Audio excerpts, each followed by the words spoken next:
things. John Newton, born in 1775, religious mom, irreligious seafaring dad. His mom died when he was a kid, raised by this man, and became literally a drunken sailor. I mean, John Newton had the reputation of being able to cuss for 2 hours straight without repeating himself. I don't even know how that works, but you gotta respect it, right? And so he sailed, and everybody hated him. He wasn't like a popular cusser. Like, everybody hated the guy. They abandoned him on the coast of Africa. They're like, where's John? I don't know. And they left without him. He got captured, enslaved, and was a slave in Africa for 2 years. And it was brutal. He had to eat off the ground without using his hands. He was tortured, starved, really bad deal. Finally was able to escape, used a signal fire to get a ship to stop. They sent out a boat. He got onto that boat. And there, with all that pain in his heart, rage in his heart, he became a slave trader. And he would buy and sell the men and women and children from Africa, split up families for money. And that's what happened to John. That's the career he chose. Still hated him on that boat. Got the whole crew drunk at one point, fell off the boat. They had to spear him with a boat hook to bring him back on.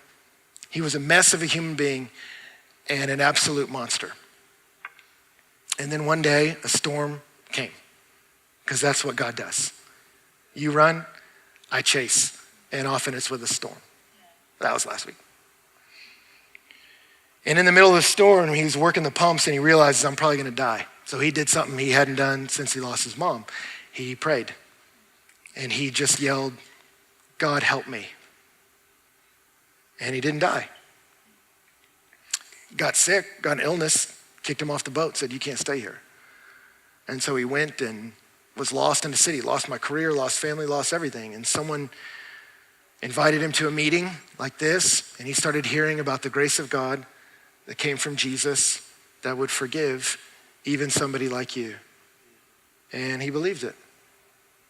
And the craziest thing was, 3 things became true of him that were actually his reputation for the rest of his life. Number 1, he became a pastor. Number 2, he worked tirelessly to abolish slavery, along with Hannah More and William Wilberforce and a host of other people, and they were able to do it in England without a war.